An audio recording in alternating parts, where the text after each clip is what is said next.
Hi hello everyone, this is your friend Pranav and welcome back to piston path. Piston പാത്തിൻ്റെ ഏറ്റവും പുതിയ വീഡിയോയിലോട്ട് നിങ്ങൾക്ക് എല്ലാവർക്കും സ്വാഗതം. പിന്നെ എന്തൊക്കെ ഉണ്ട്, എല്ലാവരും സുഖമായിട്ടിരിക്കുന്നോ? ഓണാഘോഷങ്ങളൊക്കെ ഏത് വരെത്തി? വീഡിയോ കാണുന്ന എൻ്റെ എല്ലാ കൂട്ടുകാർക്കും ഹൃദയം നിറഞ്ഞ ഓണാശംസകൾ. ഇന്നത്തെ വയനാട്ടിലുള്ള എല്ലാ സൺഡേസും ഒരു ബ്ലെസ്സിങ് ആണ്. നമുക്ക് എളുപ്പം എവിടെയെങ്കിലുമൊക്കെ നല്ല നല്ല ലൊക്കേഷൻസിലോട്ട് പോകാൻ പറ്റും. ഇന്ന് ഓഗസ്റ്റ് 23 സൺഡേ ആണ്. അപ്പോൾ ഇന്നത്തെ സൺഡേ റൈഡ് ഞാൻ പ്ലാൻ ചെയ്തിരിക്കുന്നത് കർണാടക കുടക് ഡിസ്ട്രിക്റ്റിലോട്ടൊന്ന് പോയി വരാമെന്നാണ്. അവിടെ വളരെ പ്രശസ്തമായ തലക്കാവേരി നിങ്ങളെ കാണിച്ചു തരാമെന്ന് പറഞ്ഞിട്ടാണ് ഇന്നത്തെ യാത്ര സ്റ്റാർട്ട് ചെയ്തിരിക്കുന്നത്. തലക്കാവേരി ഒട്ടുമിക്ക എല്ലാവരും അറ്റ്ലീസ്റ്റ് കേട്ടിട്ടെങ്കിലും ഉണ്ടാവുമെന്ന് വിചാരിക്കുന്നുണ്ട്. നമ്മുടെ തമിഴ്നാട്ടിലെ ഏറ്റവും വലിയ നദിയായ, നീളം കൂടിയ നദിയായ കാവേരി നദി, അതിൻ്റെ സ്റ്റാർട്ടിങ് കർണാടകയിൽ നിന്നാണെന്ന് നമുക്ക് എല്ലാവർക്കും അറിയാമല്ലോ. അത് നമുക്ക് കാട് മലയ്ക്ക് പുഴയ്ക്കൊന്നും അതിർത്തികളില്ലല്ലോ. നമ്മുടെ കാവേരി നദിയുടെ സ്റ്റാർട്ടിങ് എന്നറിയപ്പെടുന്ന ഒരിതാ ഉത്ഭവം തലക്കാവേരിയാണ്. എന്നും തമിഴ്നാട് കർണാടകയും എന്തെങ്കിലും ഒരു ക്ലാഷ് സംഭവിക്കുകയാണെങ്കിൽ അത് കാവേരി നദിയുടെ പേരിൽ തന്നെ ആയിരിക്കും. അതിൻ്റെ തുടക്കം കർണാടക ആയതുകൊണ്ട് തന്നെ തമിഴ്നാട്ടിലോട്ട് എത്രത്തോളം വെള്ളം വിട്ടു നൽകണമെന്ന് തീരുമാനിക്കുന്നത് കർണാടകയാണ്. അപ്പോൾ വെള്ളത്തിൻ്റെ ക്വാണ്ടിറ്റിയുടെ പേരിലാണ് എപ്പോഴും തർക്കം സംഭവിക്കുന്നത്. ഓക്കെ, അവിടെ എന്താണ് കാണാനുള്ളതെന്ന് ചോദിച്ചാൽ, കാവേരി സ്ഥിതി ചെയ്യുന്നത് നമ്മുടെ വെസ്റ്റേൺ ഗഡ്സിൻ്റെ ഭാഗമായ ബ്യൂട്ടിഫുൾ ആയിട്ടുള്ള ബ്രഹ്മഗിരി ഹിൽസിലാണ്, കൊടക് ഡിസ്ട്രിക്റ്റിലെ. കൊടക് എന്ന് പറയുന്നത് കൂർഗ് തന്നെയാണ് കേട്ടോ. അപ്പോൾ അവിടുത്തെ ഒരു കാഴ്ചകളൊക്കെ അതിമനോഹരമായിരിക്കുന്നതാണ് ഞാൻ വിശ്വസിക്കുന്നത്. പിന്നെ ഡെസ്റ്റിനേഷനിലല്ലല്ലോ, ജേണിയിലല്ലേ കാര്യം. അപ്പോൾ എന്തായാലും പോയി നോക്കണം, നിങ്ങളും കൂടെ തന്നെ ഉണ്ടാവണം. 2-3 ദിവസം ഞാൻ നാട്ടിലോട്ട് മാറി നിൽക്കും, പാലക്കാടിലോട്ട്. പക്ഷേ ബൈക്കിലല്ല പോകുന്നത്, കാറിലാണ്.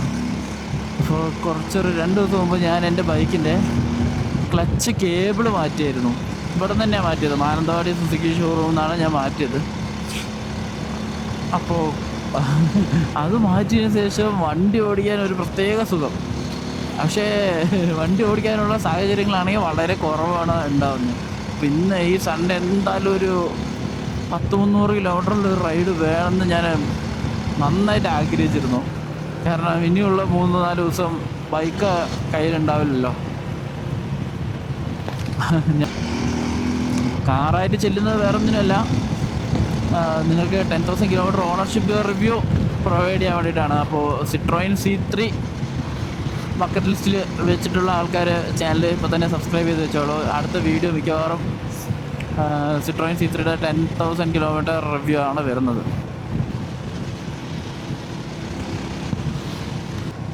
അങ്ങനെ കാട്ടിക്കുളം ടൗൺ എത്തിയിരിക്കുകയാണ്.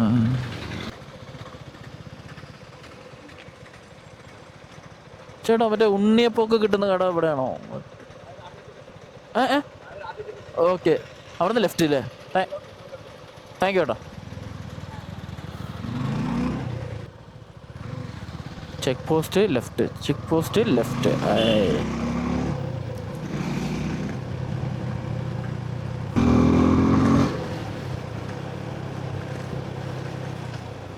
ആർട്ട് ഇതാണോ ചെക്ക് പോസ്റ്റ്? Okay, left.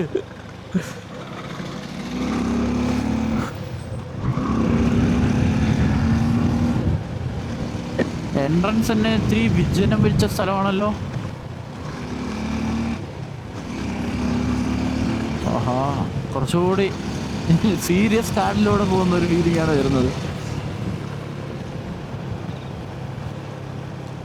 ഈ രാവിലെ ഇറങ്ങാൻ വൈകുമ്പോൾ എന്താ ചെറിയ പ്രശ്നം എന്ന് പറഞ്ഞാൽ, രാത്രി ഈ ഒറ്റപ്പെട്ട സ്ഥലങ്ങളിലൂടെയൊക്കെ നമ്മൾ തനിച്ച് വരണ്ടേ വൈകുന്നേരം.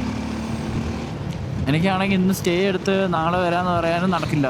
കാരണം നാളെ എൻ്റെ കമ്പനിയുടെ ഓണാഘോഷം നടക്കുകയാണ് കോഴിക്കോട് വെച്ചിട്ട്. പിന്നെന്താ, സിട്രോയിൻ്റെ സെക്കൻഡ് സർവീസ് നാളെയാണ് കോഴിക്കോട്. അങ്ങനെ ഒരുപാട് കലാപരിപാടികൾ നാളെ ചെയ്യാനുണ്ട്.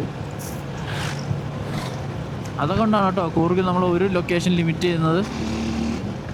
ഇനിയും പോവാം, അടുത്തല്ലേ, 150 kilometre, just A matter of 150 kilometre.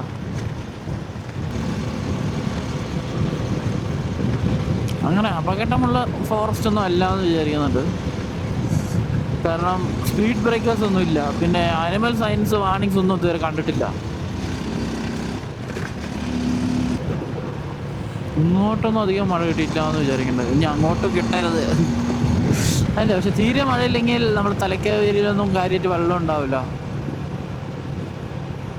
അത് കുറച്ച് മഴയുള്ള സമയത്ത് പോയാലേ നന്നായിട്ട് ആസ്വദിക്കാൻ പറ്റുള്ളൂ.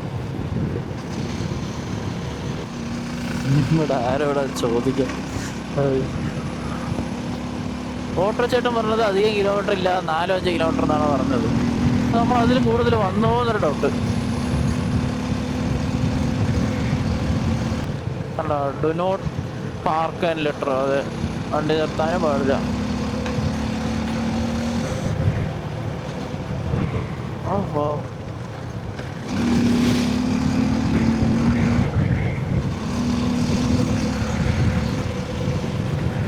അയ്യോ, ഇത്രയും നല്ല റോഡ് എന്തേ ഞാൻ വരാൻ വൈകി. നഷ്ടം തന്നെയാണ് എനിക്ക്.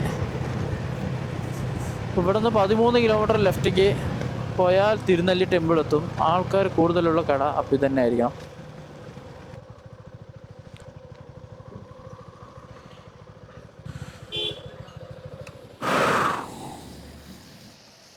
ഇപ്പോൾ സ്പോട്ട് എത്തിയിട്ടുണ്ട്. ഇത് വയനാട്ടിലെ എല്ലാവർക്കും സുപരിചിതമായ കുട്ടേട്ടൻ്റെ ഉണ്ണിയപ്പക്കടയാണ്. ഇവിടുത്തെ ഫേമസ് തന്നെ ഈ ഒരു ഉണ്ണിയപ്പമാണ് കേട്ടോ.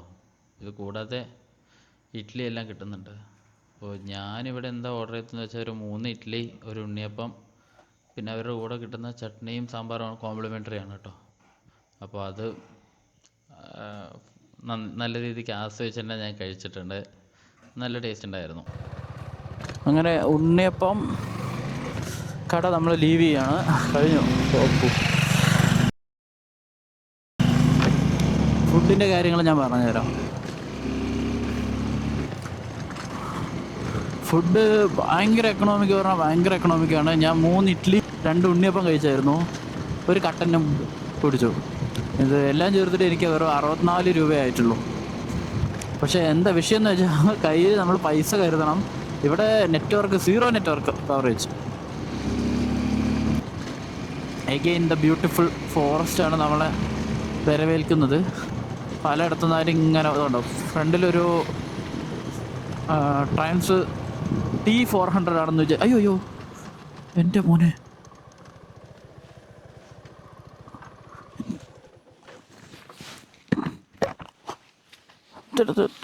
പോകട്ടെ ബ്രോ. ആരും ഓക്കെ ബ്രോ? ചെറുതായിട്ട് കാലിൻ്റെ അവിടെ ബൂട്ടില്ലാത്തതുകൊണ്ട്. ഒരു മിനിറ്റ്, എവിടെയാ പിടിക്കേണ്ടതെന്ന്.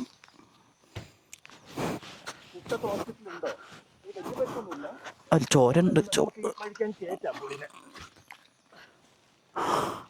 വണ്ടിക്ക് വലിയ പരിക്കൊന്നുമില്ല. വണ്ടി അത് ചെറിയ പരിക്ക്. Don't worry, no damage. ഒന്ന് സൈഡാക്കുമോ? നമുക്ക് അത് അതുപോലത്തെ സ്ഥലം.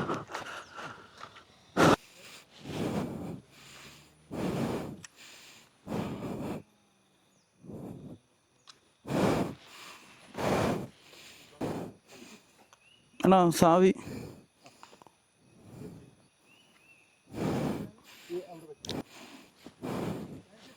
ആ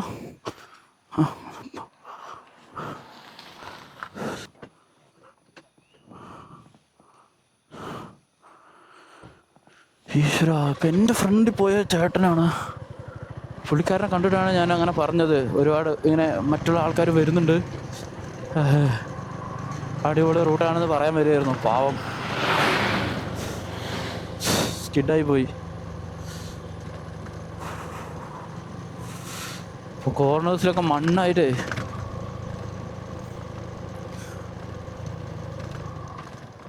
ഈശ്വര ഭവനെ വലിയ പരിക്കൊന്നും ഉണ്ടാകല്ലേ.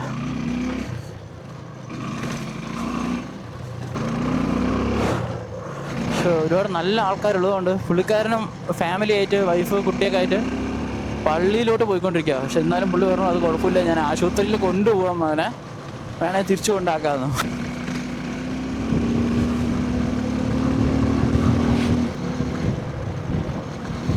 റോഡിൽ നിന്ന് കണ്ണെടുക്കാൻ പേടിയാവണോ.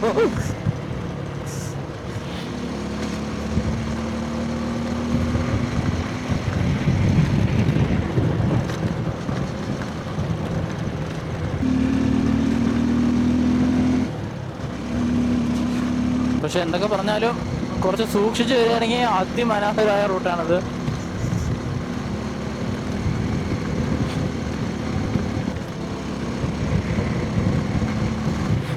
തോൽപ്പെട്ടി, ഇതാണ് തോൽപ്പെട്ടി വൈൽഡ് ലൈഫ് സാങ്ച്വറി കേട്ടോ.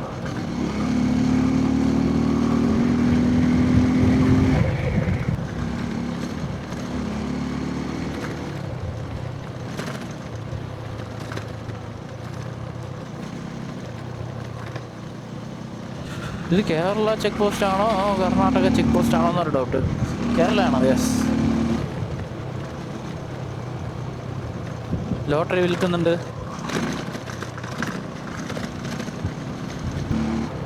ആഹാ, ചെറിയ രീതിക്ക് കോട, ഈ ചാറ്റൽ മഴ, ഫോറസ്റ്റ് അടിപൊളി തന്നെ. പക്ഷെ ഈവനിങ് ഇതിൽ കൂടെ വരണ്ടേന്ന് ആലോചിക്കുമ്പോൾ ഒരു ചെറിയൊരു ഭയം ഇപ്പോഴേ കയറി കൂടിയിട്ടുണ്ട്.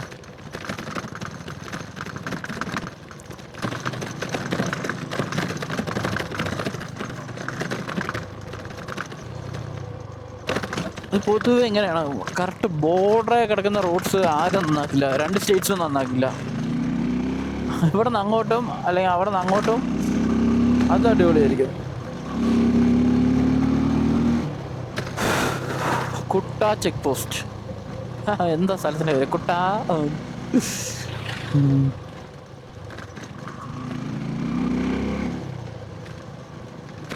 നാഗർഹോള്, ഗോണിക്കോപ്പ. നമുക്ക് ഗോണിക്കോപ്പയൊക്കെ വഴിയെ പോകണ്ടേ. ഇപ്പം നാഗർഹോളയൊക്കെ കയറിയിട്ട്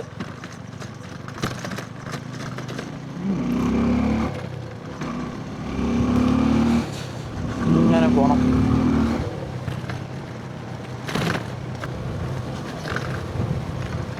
മഴ കുറച്ച് കനത്ത് തുടങ്ങി. ജാക്കറ്റിൻ്റെ അകത്തോട്ടൊക്കെ വെള്ളത്തിൻ്റെ പ്രസൻസ് കണ്ടു തുടങ്ങിയിട്ടുണ്ട്.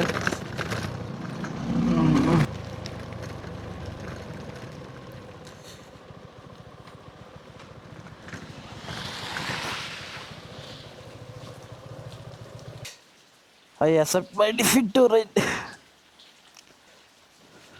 ഇനി ഒന്നില്ലെങ്കിൽ മഴ കഴിഞ്ഞിട്ട് പോവാം, അല്ലെങ്കിൽ ഇതൊക്കെ എടുത്ത് വെച്ച് റെയിൻ ലെയേഴ്സ് ഇടുക, അത്രേ ഉള്ളൂ.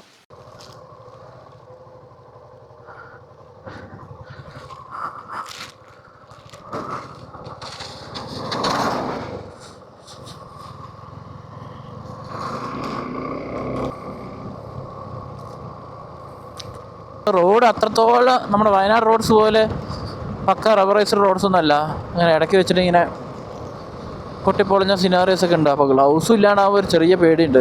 മഴ കുറച്ചുകൂടി നിൽക്കുകയാണെങ്കിൽ നമുക്ക് ഗ്ലൗസ് എടുത്തിടാം. പിന്നെ മാപ്പ് വെക്കണ്ടേന്ന് ചോദിച്ചാൽ വെക്കണം, പക്ഷേ ഈ ഒരു സ്ഥലമൊക്കെ ഒരൊറ്റ റോഡേ ഉള്ളൂ, വേറെ ഡൈവേർഷൻസ് ഒന്നും ഇല്ല. അതുകൊണ്ടാണ് വെക്കാതെ വെച്ചിരിക്കുന്നത്. മഴ ഇങ്ങനെ പെയ്യും പോവും, പെയ്യും പോവും. ആ വേണ്ട, മഴ വന്നു. പെയ്യുമ്പോൾ അത്യാവശ്യം നന്നായി പെയ്യുന്നുണ്ട്.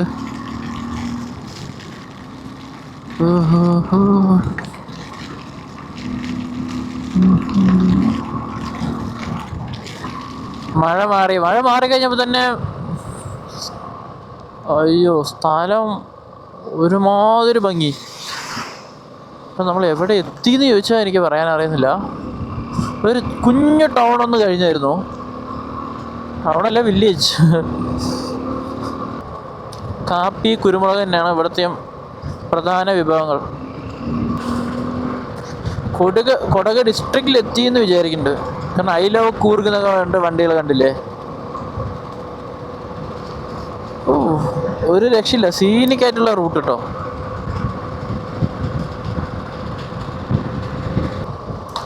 റോഡ് കണ്ടീഷൻ മാത്രം കുറച്ചുകൂടി ബെറ്റർ ആക്കാവുന്നുണ്ട്. അധികം മോശമൊന്നും പറയാനില്ല, മാനേജബിൾ ആണ്.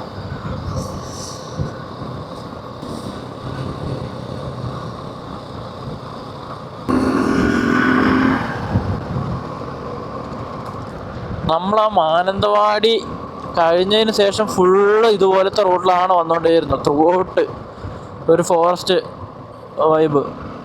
എനിക്ക് തോന്നുന്നു ഇത് തന്നെയാണ് ഈ റോഡിൻ്റെ ഏറ്റവും വലിയൊരു ഭംഗി, അട്രാക്ഷൻ. ഇപ്പോൾ റോഡിൻ്റെയൊക്കെ അവസ്ഥ മാറിയിട്ടുണ്ട്. ഇനി ത്രൂ ഔട്ട് ഈ നല്ല റോഡ് കിട്ടിയാൽ അടിപൊളിയാണ്.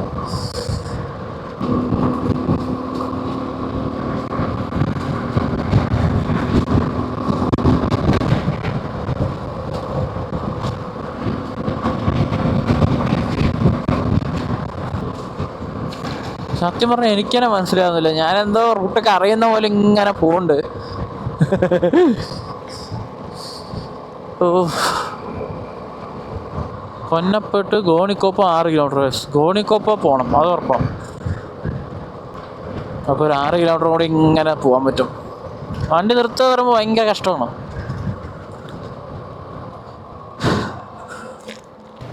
ഗായ്സ്, ഇനി ഏതാണ്ട് ഒരു 5 കിലോമീറ്റർ കഴിഞ്ഞാൽ ഗോണിക്കോപ്പം എത്തും. സംഭവം നമ്മൾ 9 മണിക്ക് സ്റ്റാർട്ട് ചെയ്തു. ശരി, ഒരു 10-15 മിനിറ്റ് ഫുഡ് കഴിക്കാൻ നിർത്തി.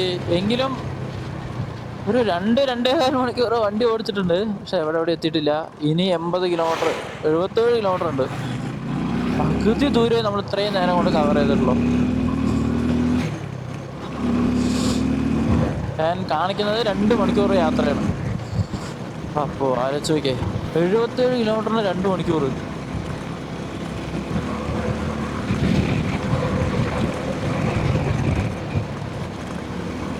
ഇതിനാണ് ഇത്രയും കുറേ വണ്ടികൾ. ഐലോക്ക് കൂർഗ് എന്നൊക്കെ കണ്ടപ്പോൾ ഞാൻ വിചാരിച്ചു എവിടെയോ അടുത്തിട്ടില്ലെങ്കിൽ എത്തിയെന്ന്. എവിടെ എത്തിയില്ല. 450 മീറ്റേഴ്സിൽ റൈറ്റ് ഉണ്ട്. സിഗ്നലാണോ ഇത്രയും വണ്ടികൾ നിൽക്കുന്നുണ്ട്? ഓഹോ, റൈറ്റ് മൈസൂര്, ലെഫ്റ്റ് വീരാജ്പേട്ട്. നമുക്ക് റൈറ്റ് കയറി പിന്നെ ഒരു ലെഫ്റ്റ് അടിക്കണം. വീരാജ്പേട്ട് ഈ സ്ഥലം നല്ല കേട്ട് പരിചയം. പക്ഷെ ഇങ്ങോട്ടൊന്നും ഞാൻ വന്നിട്ടില്ല.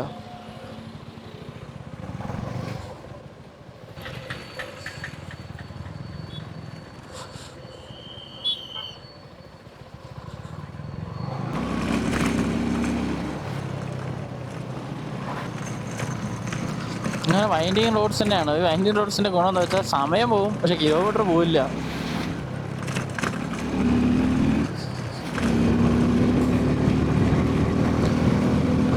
വീക്കെൻഡ് ഡ്രൈവ്സിന് പറ്റിയ സംഭവം തന്നെയാണ്.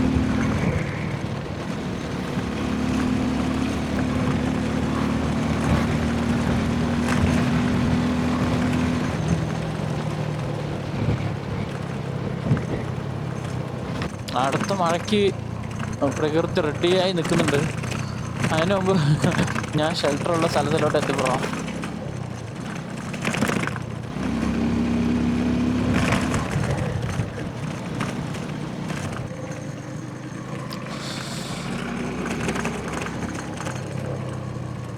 ഇതുവരെ ഓടിച്ചതിൽ ഒരു കാര്യം തീർച്ചയായിട്ടും പറയാം. It's not about the destination but about the journey എന്ന് എന്നെ പോലെ ചിന്തിക്കുന്ന ആൾക്കാർക്ക് ഈ റോഡ് ഒരു ബെസ്റ്റ് എക്സ്പീരിയൻസ് തന്നെയാണ് തരിക.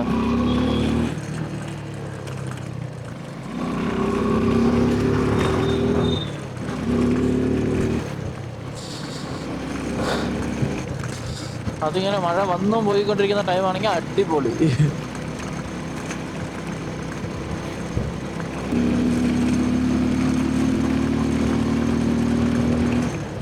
എത്ര മനോഹരമായ ഫെൻസിങ്.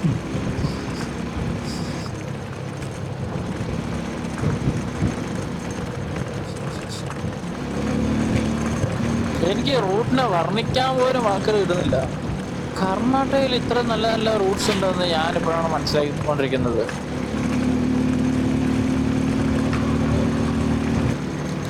കൊച്ചു കൊച്ചു വില്ലേജ് ടൗൺ വരും, അത് കഴിഞ്ഞാൽ പിന്നെ ഇങ്ങനത്തെ ബ്യൂട്ടിഫുൾ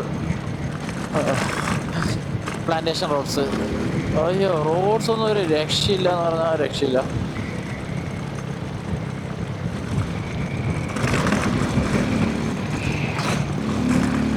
ഈ റോഡ്സ് എക്സ്പീരിയൻസ് ചെയ്യാൻ മാത്രമായിട്ട് വേണമെങ്കിൽ വരാം. സമയം 12 ആയി. 1:30ക്കാണ് നമ്മൾ തലക്കാവേരി എത്തുള്ളൂ എന്നാണ് മാപ്പിൽ പറയുന്നത്. പക്ഷേ 12ൻ്റെ ഒരു ക്ലൈമറ്റ് ഒന്നും അല്ല ഇപ്പോൾ ഇവിടെ. നല്ല തണുപ്പുണ്ട്.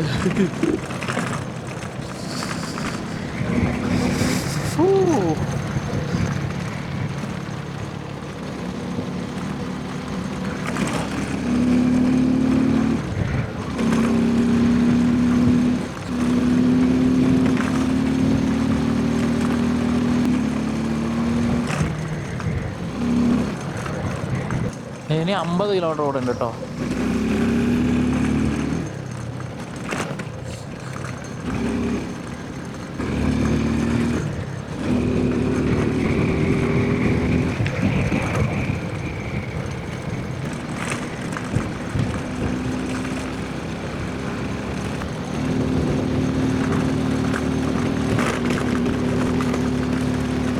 ഈ സ്ട്രോമിന് ലോവർ സ്പീഡ്സിലാണ് സസ്പെൻഷൻ കുറച്ചുകൂടി സ്റ്റിഫാണെന്നൊരു തോന്നൽ വരിക.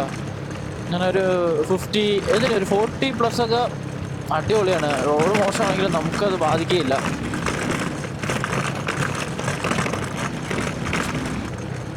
ഇനി 32 കിലോമീറ്റർ കൂടി യാത്ര ചെയ്താൽ തലക്കാവേരി എത്തും.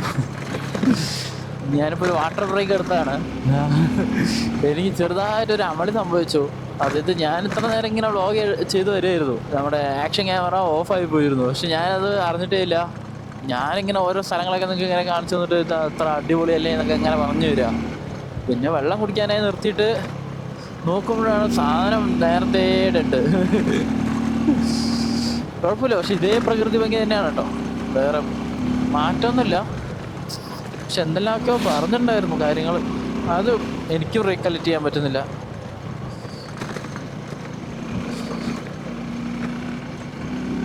കിലോമീറ്ററിന് 1 മണിക്കൂറാണ് സമയം കാണിക്കുന്നത്. അത്രത്തോളം വൈൻഡിങ്സ് ആയിരിക്കും.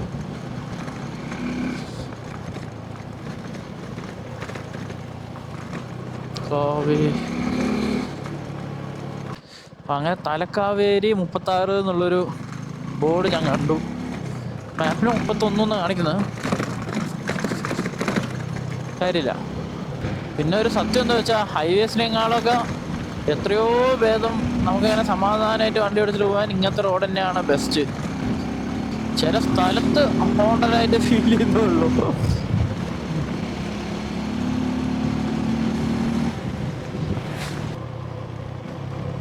ഇനി 10 കിലോമീറ്ററിൽ താഴെ മാത്രമേ ഉള്ളൂ.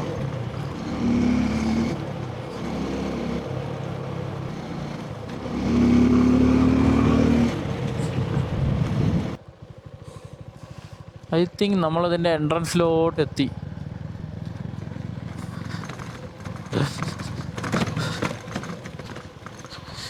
ഇനി ഇവിടുന്ന് 8 കിലോമീറ്റർ കാണിക്കണേ.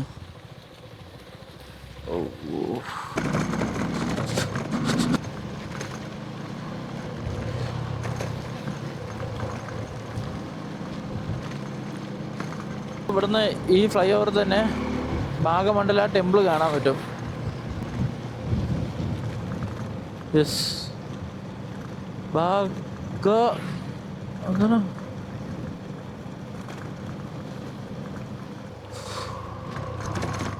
ഇവിടുന്ന് റൈറ്റാണ് തലക്കാവേരി.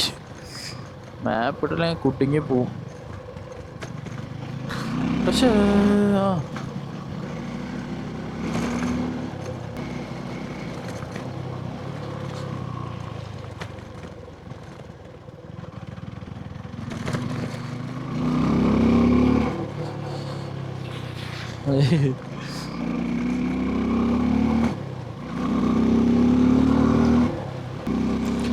ഇത് ശരിക്കും ചുരമാണ് കേട്ടോ. എത്ര എയർപിൻ ബെൻസ് ഉണ്ട് എന്നൊന്നും നോട്ട് ചെയ്തിട്ടില്ല അവര്, എഴുതി വെച്ചിട്ടില്ല. ഞാനും നോട്ട് ചെയ്തിട്ടില്ല.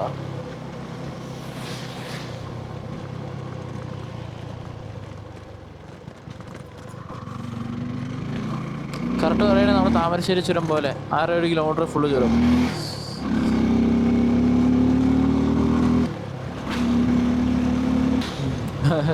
അത്യാവശ്യം മേലെ ആൾക്കാരുണ്ടെന്ന് വിചാരിക്കുന്നുണ്ട്. കുറേ വണ്ടികൾ താഴോട്ട് വരുന്നുണ്ട്.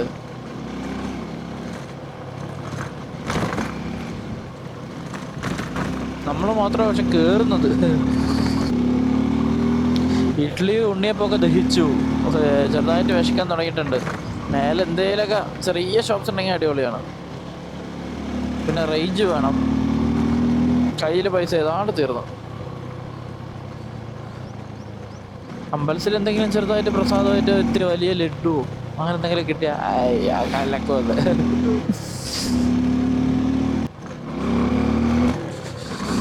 ഞാൻ പറഞ്ഞു വന്നത് ഇതുപോലത്തെ സ്ഥലങ്ങളുടെ ഭംഗി കൂട്ടുന്നത് ഇങ്ങനത്തെ ചെറിയ മഴ തന്നെയാണ് കേട്ടോ. എനിക്ക് എന്തൊക്കെയൊക്കെയോ ഓർമ്മ വരുന്നു. മഴയത്ത് താമരശ്ശേരി ചുരം കയറി വരുന്നതോ അതല്ലെങ്കിൽ നെല്ലിയാമ്പതിയൊക്കെ മഴയത്ത് പോയ ഫീലൊക്കെയാണ് വരുന്നത്. പക്ഷെ അതിൽ നിന്നൊക്കെ ഡിഫറെൻ്റ് ആയിട്ട് വേറൊരു സംഭവം കാണാനല്ലേ നമ്മൾ പോകുന്നത്.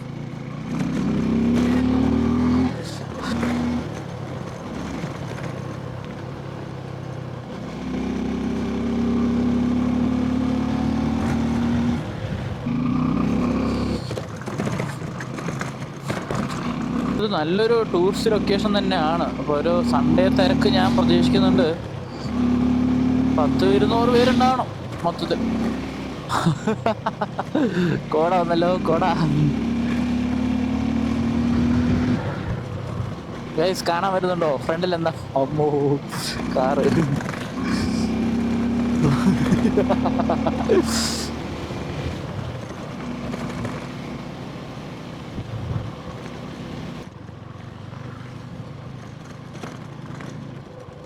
പാർക്കിംഗ് എത്തിയോ എന്നൊരു ഡൗട്ടുണ്ട്.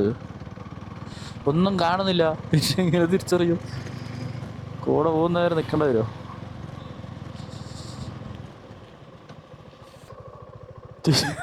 കറക്കി കളഞ്ഞു കോട. എന്താ ചെയ്യേണ്ടത് ഐഡിയ കിട്ടുന്നില്ലല്ലോ.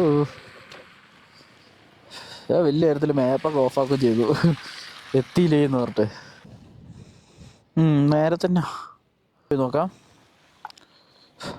എന്താണ് ഇങ്ങനെയൊക്കെ ഒരു അനുഭവം ആദ്യമായിട്ടാണ്.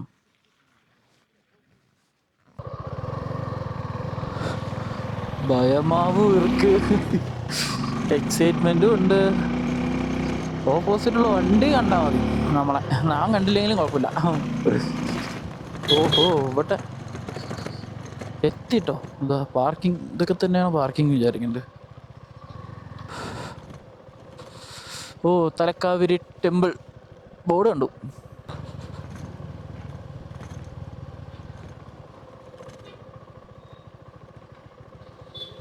ബൈക്ക്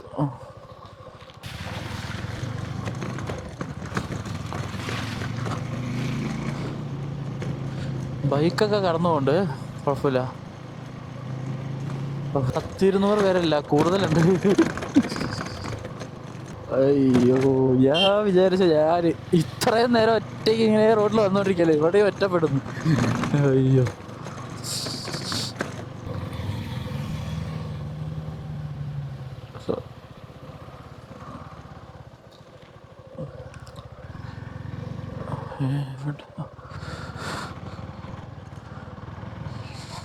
വാവ്, ബെസ്റ്റ് പാർക്കിംഗ് ലൊക്കേഷൻ കിട്ടി. ഇനി എന്ത് വേണം?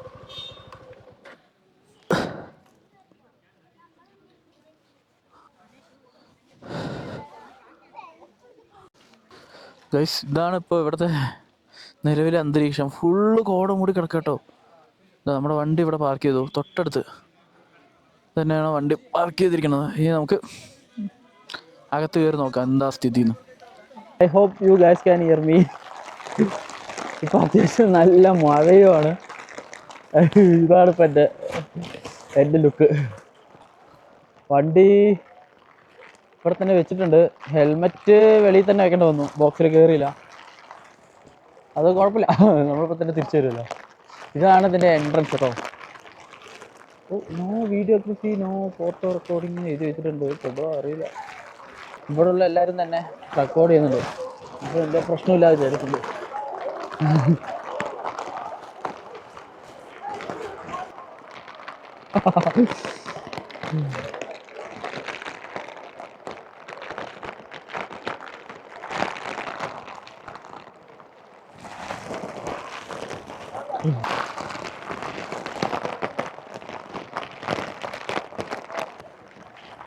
അമ്പലത്തിനകത്ത് വേണമെങ്കിൽ പാൻറ് കറുത്ത് വിടും.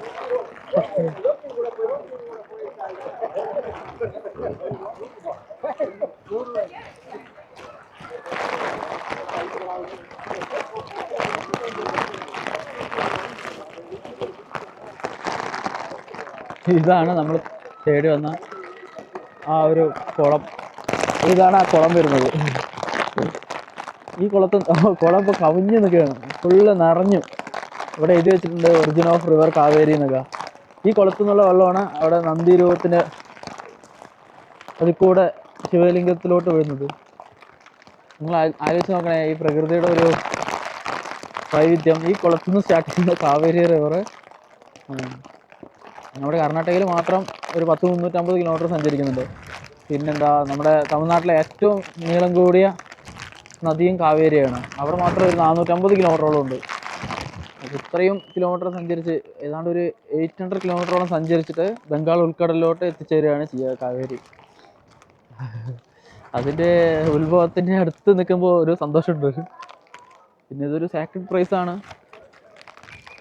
അതുകൊണ്ട് നമ്മൾ കുറച്ച് സൈലൻസ് കാര്യങ്ങളെല്ലാം മെയിൻറ്റെയിൻ ചെയ്ത് ബാക്കിയുള്ളവർക്കും ഒരു ഡിവൈനിറ്റി അനുഭവിക്കാൻ നമ്മളെ ഹെൽപ്പ് ചെയ്യണമെന്ന് മാത്രം. മേലെയും കയറാൻ പറ്റുമെങ്കിൽ കയറി നോക്കിയിട്ട് വരാം. പ്രകൃതിയുടെ ഓരോ അതിശയങ്ങളെ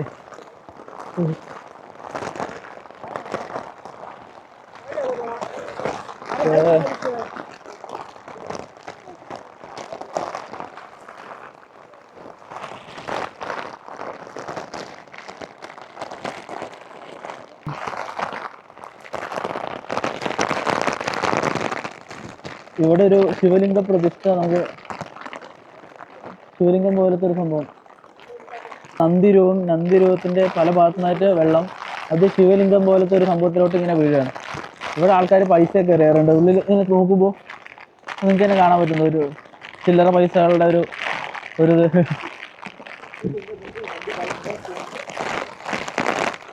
അപ്പോൾ ആ കുളത്തു നിന്നുള്ള വെള്ളം ഇതിലൂടെ വന്ന് ശിവന്റെ മേലെ വീഴുന്ന പോലെ അടിപൊളി സംഭവമാണ്.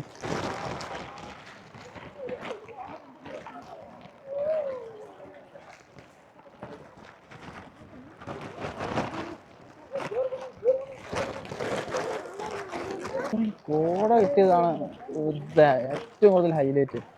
നമ്മൾ ഏതാണ്ട് 1300 സംതിങ്, ഒരു അപ്രോക്സ് 1300 അടി മേലെയാണ് സമുദ്രനിരപ്പിൽ നിന്ന്. അതിൻ്റെ എല്ലാ ബെനിഫിറ്റ്സും ഇപ്പോൾ കിട്ടുന്നുണ്ട്, തണുപ്പായിട്ടാണെങ്കിലും കോടയായിട്ടാണെങ്കിലും.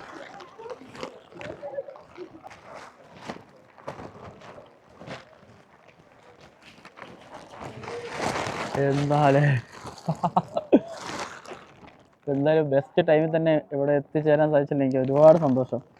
അപ്പം നിങ്ങളും തലക്കാവേരി പോകാൻ പ്ലാൻ ചെയ്യുന്ന ആൾക്കാരാണെങ്കിൽ ഇപ്പോൾ തന്നെ ഇറങ്ങിക്കോളൂ, ഇനി അധികം വൈകിപ്പിക്കണ്ട.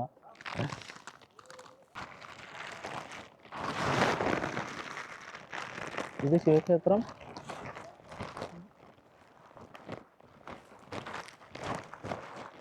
അത് ഗണപതിയുടെ ക്ഷേത്രം.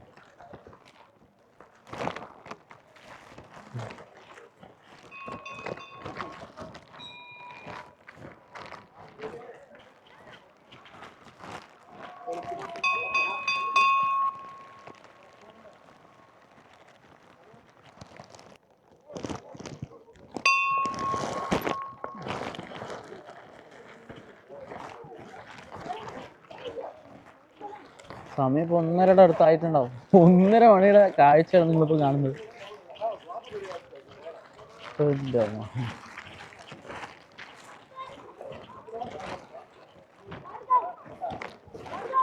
ഇവിടുന്ന് വിട പറയാൻ കുറച്ച് വിഷമമുണ്ട്, കാരണം ക്ലൈമറ്റ് കുറച്ചുകൂടി നിന്ന് ആസ്വദിക്കണം എന്നൊക്കെ ഉണ്ട്. പക്ഷേ ഇപ്പം ഇറങ്ങിയാലേ നമുക്ക് ഇരുട്ടാണ്, നമുക്ക് വീടെത്താൻ പറ്റുള്ളൂ. അങ്ങനെ അവിടുത്തെ കാഴ്ചകളൊക്കെ കണ്ട് നമ്മൾ വണ്ടിയിലെടുത്തോട്ട് എത്തിയിട്ടുണ്ട്. എല്ലാ സാധനവും സേഫാണ്. ഹെൽമെറ്റ് ഉണ്ട്, താഴെ വെച്ചിരിക്കുന്ന ബൂട്ടുണ്ട്. അപ്പോൾ വിശ്വസിച്ച് ഇങ്ങോട്ട് വരാം കേട്ടോ. Now it's time to leave Talakaveri.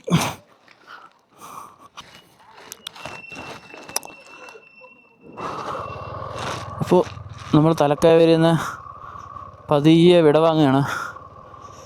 എനിക്കൊരു കാര്യം പറയാനുള്ളൂ, നിങ്ങളുടെ ബക്കറ്റ് ലിസ്റ്റിൽ തലക്കാവേരി ഉണ്ടെങ്കിൽ നിങ്ങൾ ഇനി ഒട്ടും വൈകിക്കരുത്, എത്രയും പെട്ടെന്ന് വന്ന് വിസിറ്റ് ചെയ്യുക. അതിപ്പോൾ പീക്ക് ടൈമാണെന്ന് വേണമെങ്കിൽ പറയാം. കോട ഇപ്പം 2:15 സമയം. ഈ ഒരു സമയത്ത് ഇങ്ങനെയാണെങ്കിൽ അപ്പോൾ മിക്കവാറും ഇവിടെ 24 hour ഇപ്പോൾ ഇങ്ങനെ തന്നെ ആയിരിക്കണം. കണ്ടോ ചുരമൊക്കെ ഫ്രണ്ടിലുള്ളത് കാണാൻ സാധിക്കുന്നുണ്ടോ? ഇനി തലക്കാവേരി നിങ്ങളുടെ ബക്കറ്റ് ലിസ്റ്റിലില്ല, പക്ഷെ നിങ്ങൾക്ക് ഇതുപോലെ കോട ആസ്വദിക്കണം എന്നുണ്ടെങ്കിലും നിങ്ങൾക്ക് ഇങ്ങോട്ട് പോരാം, നിരാശപ്പെടില്ല കേട്ടോ.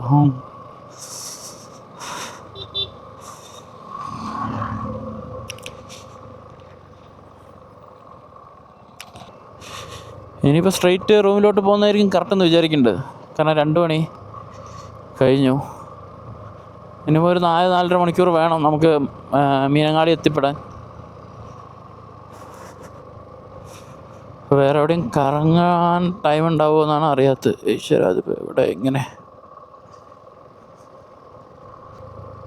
കോടയുടെ കളി എന്ന് പറഞ്ഞാൽ പറയാം. അയ്യോ, കോട്ടയക്കനാൽ പോയിട്ട് കിട്ടിയിട്ടില്ല എത്രയും കോട.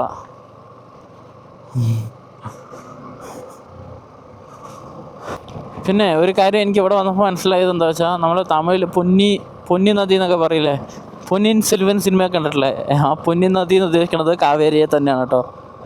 പൊന്നിൻ സെൽവൻ എന്ന് പറഞ്ഞ പേരിൻ്റെ അർത്ഥം തന്നെ കാവേരിയുടെ പുത്രൻ എന്നാണ്.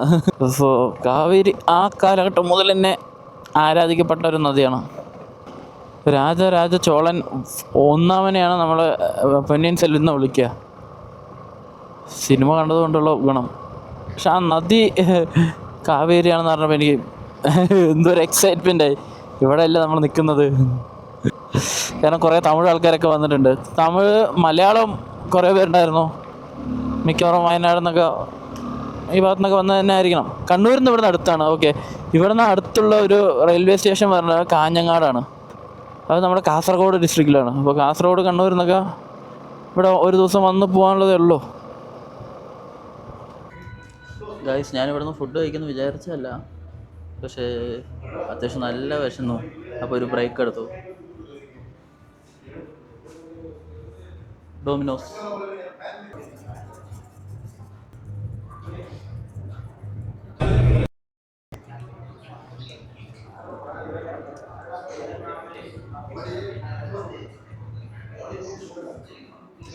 ആക്ച്വലി ഭക്ഷണം വേണമെന്ന് വിചാരിച്ചതല്ല, പക്ഷെ ഭയങ്കര വിശപ്പായി. ഈ ഭാഗത്തെ വിശ്വസിച്ച് വേറെ എവിടെ കഴിക്കാൻ പറ്റുന്നോ അറിയത്തില്ല. അപ്പോൾ ഡോമിനോസ് ആകുമ്പോൾ ഒരു സർട്ടൻ ലെവൽ ഓഫ് സ്റ്റാൻഡേർഡ് അവർ കീപ്പ് ചെയ്യുമല്ലോ, നോ മാറ്റർ വാട്ട് എവിടെയാണെങ്കിലും. അതുകൊണ്ടാണ് അവിടെ കയറിയത്. പിന്നെ ഫുൾ ടാങ്ക് ഫ്യൂവലും ഫില്ല് ചെയ്തു ഞാൻ നേരെ യാത്ര തിരിച്ചു. അപ്പോൾ ഇത്രയൊക്കെ തന്നെ ഉള്ളൂ നമ്മുടെ ഇന്നത്തെ വീഡിയോ. ഇന്നിപ്പോൾ ആ വന്ന വഴികളൊക്കെ വീണ്ടും ശാന്തമായിട്ട് ഞാൻ അങ്ങോട്ട് ഓടിച്ച് റൂമിലോട്ട് എത്തും. വീഡിയോ ഇതുവരെ കണ്ട എൻ്റെ എല്ലാ നല്ല കൂട്ടുകാർക്കും എൻ്റെ നന്ദി രേഖപ്പെടുത്തുന്നു. പിന്നെ ഒരിക്കൽ കൂടി ഓണാശംസകളും നേരുന്നു. Thank you, by.